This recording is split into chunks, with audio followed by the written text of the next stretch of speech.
అలాగే పూజ కూర్చోమంటే దమయంతి మాట లెక్క చేయడేమో అనిపిస్తుంది. నువ్వంటుంటే అంతే అంటాడేమో అని నాకు కూడా అనిపిస్తోందమ్మా. ఇంకాపుతారా మీ అనుకోడాలు? నేను చెప్తున్నాను కదా, శౌర్య వస్తాడు. కళ్యాణిని త్వరగా రమ్మనండి. చిన్ని, ముహూర్తానికి సమయం అవుతుంది. పంతులు గారెక్కడా? పక్కనే ఉన్నారంటక్క.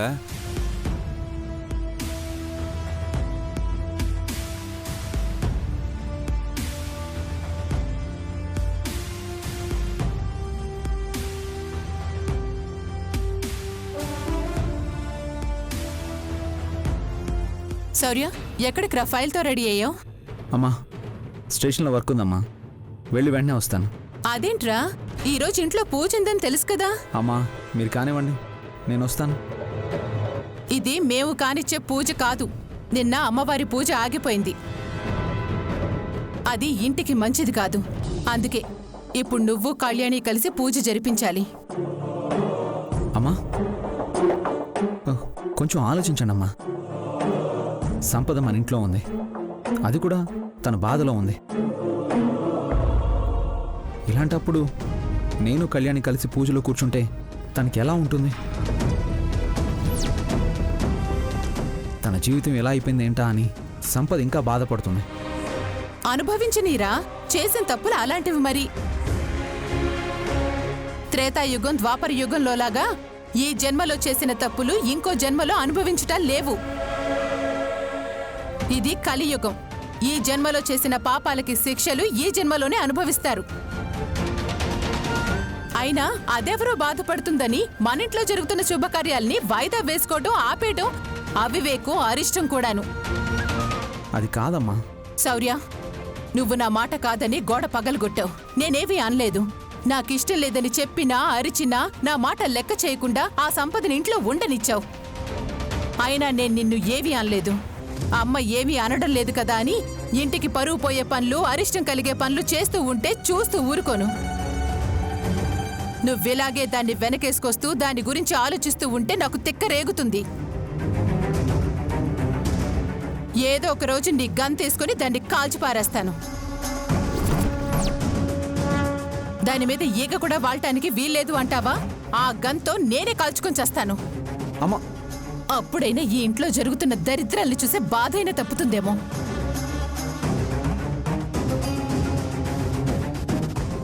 ఎందుకమ్మా అంత కోపం? ఇప్పుడు నేనేం చేయాలి? పూజకు రావాలి, అంతే కదా? పూజలో కళ్యాణితో పాటు కూర్చోవాలి. పూజ పూర్తి చేయాలి. సరే, వస్తానమ్మా, నువ్వు వెళ్ళు.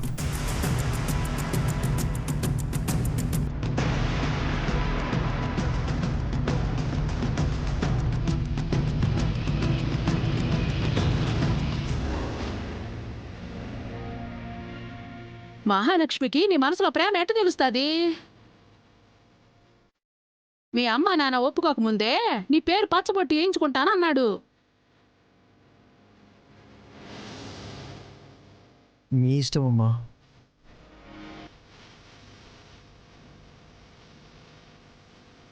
ఒసే మహా, నువ్వు నిజంగా అదృష్టవంతురాలివే.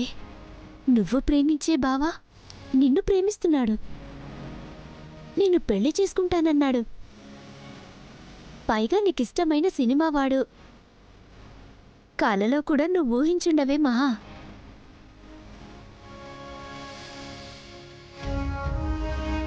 త్వరగా పెళ్ళైపోయి బావ పెద్ద డైరెక్టర్ అయితే ఆ తర్వాత బావ నేను కలిసి హీరో హీరోయిన్లుగా ఒక సినిమా చేసేయచ్చు.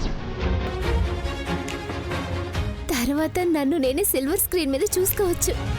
నేను బావ కలిసి మంచి మంచి లొకేషన్స్లో డూయెట్స్ పాడుకోవచ్చు.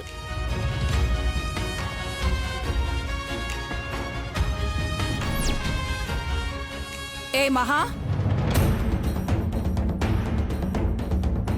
అప్పుడే ఊహల్లో రంగుల ప్రపంచం ఊహించుకోకు. ఆ తర్వాత జరగకపోతే బాధపడాల్సొస్తుంది. ఏం జరగదు రాజమ్మా.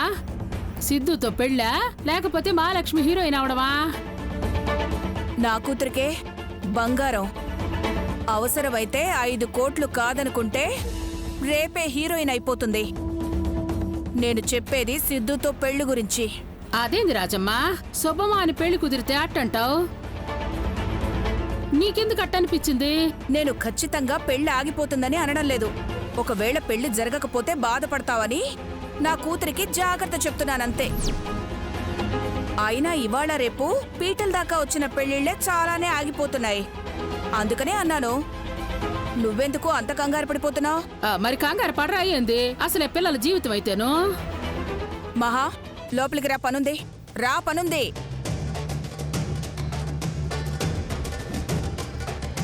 ఈ రాజమ్మ మనస్ఫూర్తిగా ఒప్పుకున్నట్లేదు. ఏదో ఓ క్షణంలో దీని మనసు మారినా మారుతుంది. ఈలోపే సిద్ధు మహాలక్ష్మిల పెళ్లి జరిగిపోవాలా?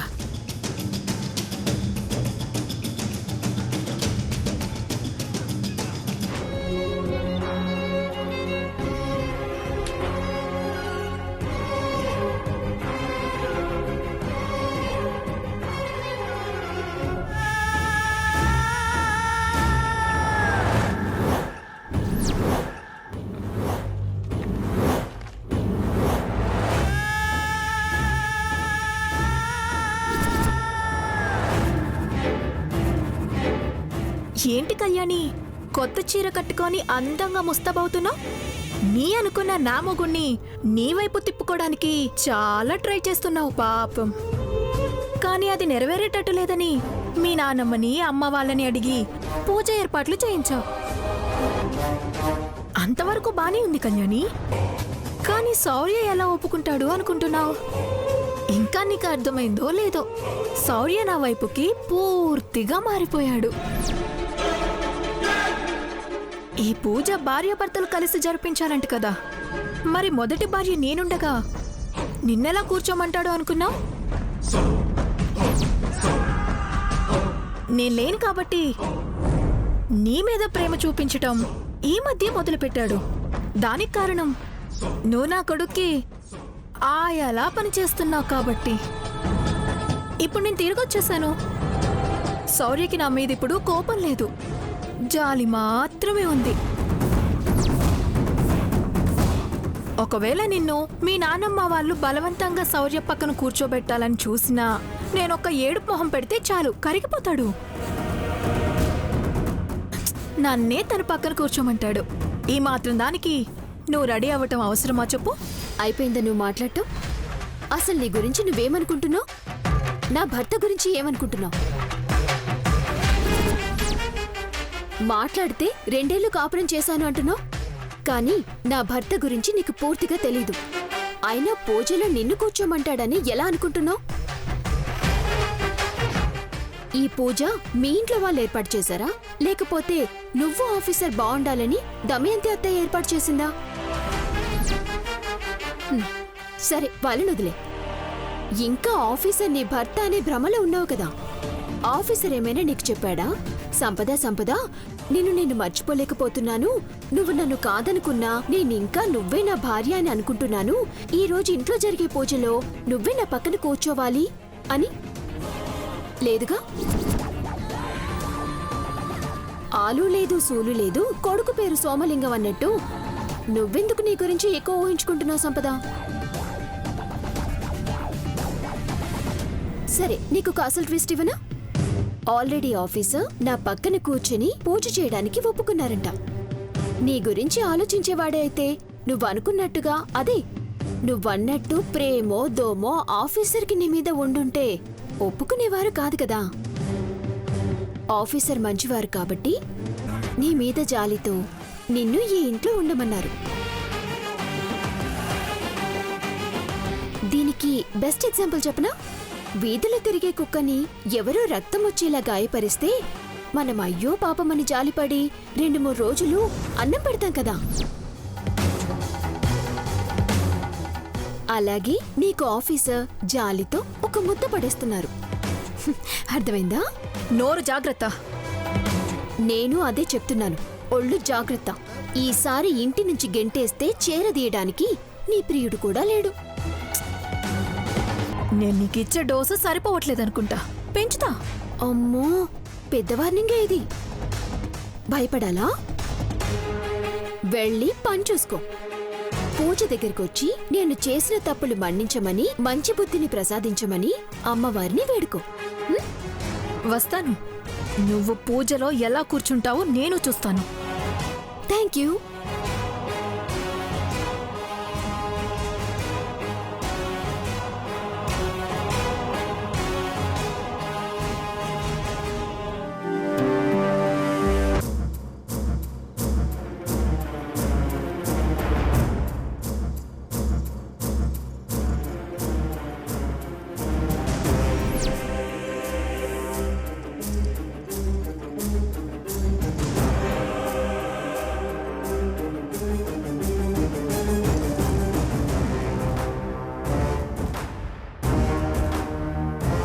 ఇదేంటి కొత్త పెళ్లి కూతురులా రెడీ అయింది, పైగా ఆనందంగా కనపడుతుంది.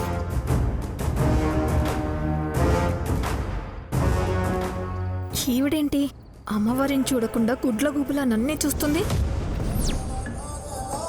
అమ్మా, అమ్మవారి పూజకు అన్నీ సిద్ధం. ఇక దంపతులిద్దరినీ పిలిస్తే పూజ ప్రారంభిద్దాం. అదిగో వచ్చేస్తున్నారు.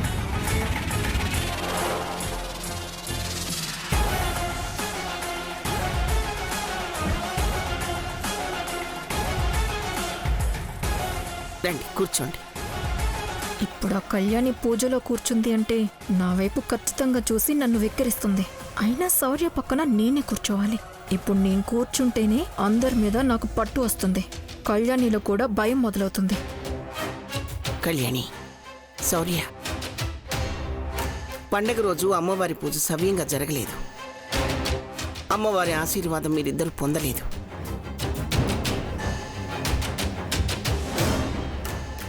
చెడుగాలి మీ మధ్యలో దూరింది.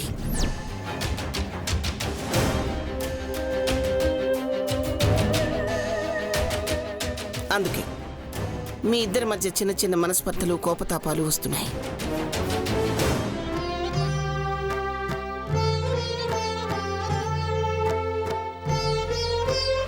అందుకే ఈ పూజ దంపతులు మాత్రమే చేయవలసిన పూజ.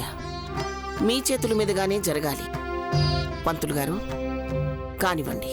అమ్మా, పూజలో కూర్చునే ముందు బిందెతో స్వచ్ఛమైన నీటిని తీసుకురండి. అలాగే పంతులు గారు.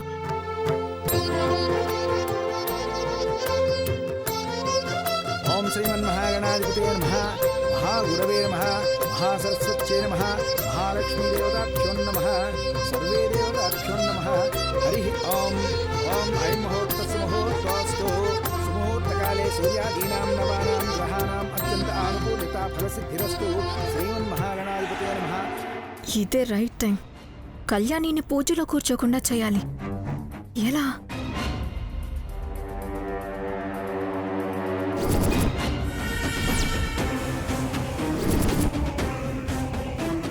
ఎస్, కళ్యాణి బిందెతో నీళ్లు తీసుకురావడానికి వెళ్ళింది కదా, దాని నడ్డు విరిగితే పూజలో కూర్చోలేదు.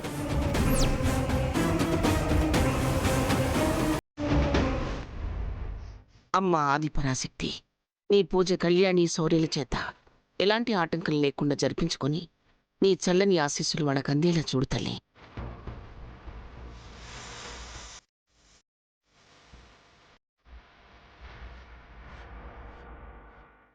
అమ్మా, నేను జీవితంలో కోరుకునేది ఒక్కటే, కళ్యాణి ఆనందం. కళ్యాణి పెదవిపై ఎప్పుడూ చిరునవ్వు ఉండేలా చూడమ్మా. గుడ్డి కన్నా మెల్ల మేలు అంటారు. ఆ సంపదతో పోలిస్తే కళ్యాణినే బెటర్. ఎలా అయినా ముందు ఇంటి నుండి ఆ సంపదని పంపించే మార్గం చూపించమ్మా. ఆ తర్వాత కళ్యాణి గురించి ఆలోచిస్తాను.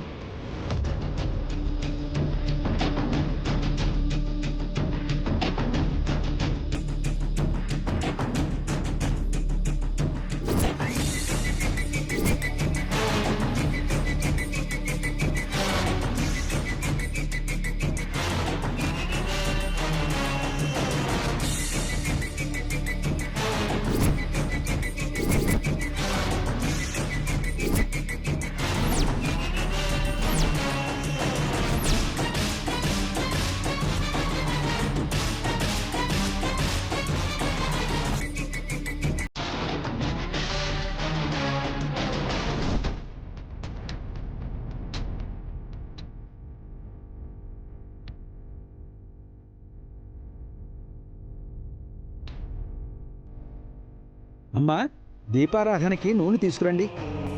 ఇక్కడే ఎక్కడో పెట్టాను పంతులు గారు. తీసుకురాలేదేమో దమయంతి, లోపలికి వెళ్ళి తీసుకురా. తెచ్చినట్టు గుర్తండి.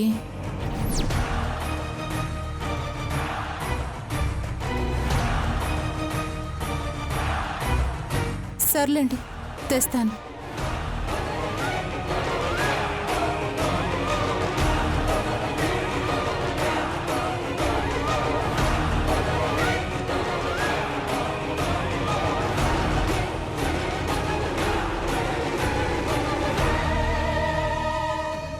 త్వరగా రా కళ్యాణి, ముహూర్తానికి సమయం అవుతుంది. నేను శౌర్య పూజలో కూర్చోవాలి.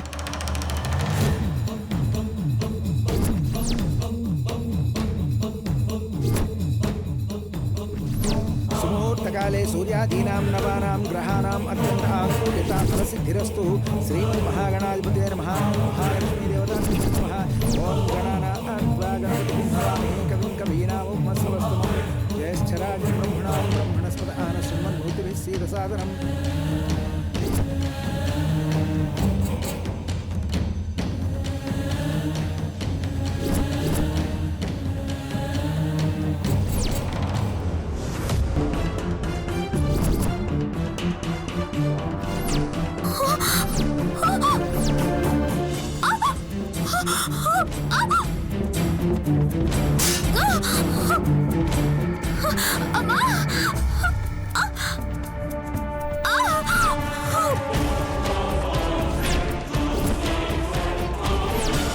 కళ్యాణి కళ్యాణి కళ్యాణి కళ్యాణి కళ్యాణి కళ్యాణి కళ్యాణి కళ్యాణి కళ్యాణి అమ్మా, కళ్యాణి కళ్యాణి కళ్యాణి కళ్యాణి కళ్యాణి కళ్యాణి కళ్యాణి కళ్యాణి అమ్మా కళ్యాణి,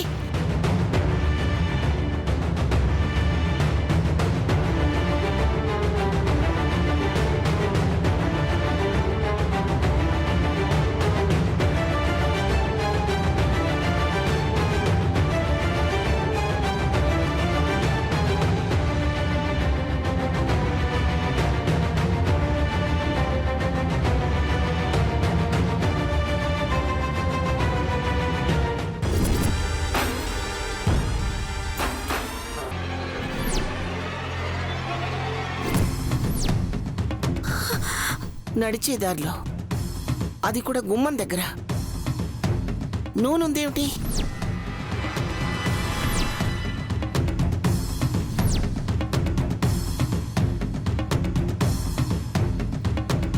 అమ్మా, డాక్టర్కి ఫోన్ చేయి.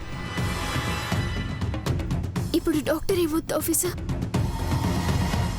పూజ అయ్యాక అంతగా తగ్గకపోతే అప్పుడు చూద్దాం. Are you sure Kalyani? I'm okay. నేను పూజ దగ్గర పెట్టిన ఆయిల్ బాటిల్ గుమ్మం దగ్గరికి ఎలా వెళ్ళింది? ఈ ఇంట్లో కళ్యాణి అంటే పడని వాళ్ళు అంతలా ఎవరున్నారు? నేనే కదా. ఒకవేళ పల్లవి? చచ, దానికంత సీన్ లేదు. ఒకవేళ సంపద? అవును, అదే అయ్యుంటుంది. డౌటే లేదు. కొంచెం చూసుకొని నడవచ్చు కదా కళ్యాణి, హడావుడిగా రావడం అవసరం? హడావిడిగా వస్తే కళ్యాణి కాలు జరి పడలేదు శౌర్య. కావాలనే కళ్యాణి కింద పడాలనే గుమ్మం దగ్గర నూనె పోశారు. అంత అవసరం ఎవరికుంటుందమ్మా? తెచ్చి పెట్టావు కదా కుంపటిని, అదే రాజేసింది కడుపులో మంటతో.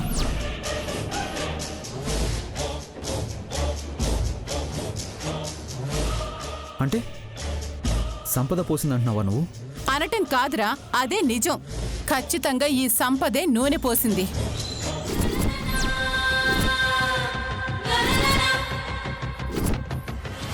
అమ్మా, ప్రతి దాంట్లో సంపదని దోషిగా నిలబెట్టాలని చూడకు. అయినా సంపదకి ఏమైనా తెలుసా? పంతులు గారు కళ్యాణిని నీళ్ళు తెమ్మంటారని, కళ్యాణి అదే దారిలో వెళ్తుందని, వచ్చేదాకా పంతులు గారు చెప్పేదాకా కళ్యాణికి నాకే తెలీదు. అలాంటప్పుడు సంపద కళ్యాణిని పడేయడానికి నూనె పోసిందని ఎలా అంటావమ్మా?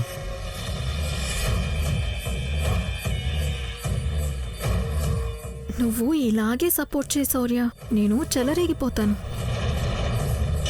ఈ సంపద మామూలాడది కాదు శౌర్య, మాయ చేస్తుంది.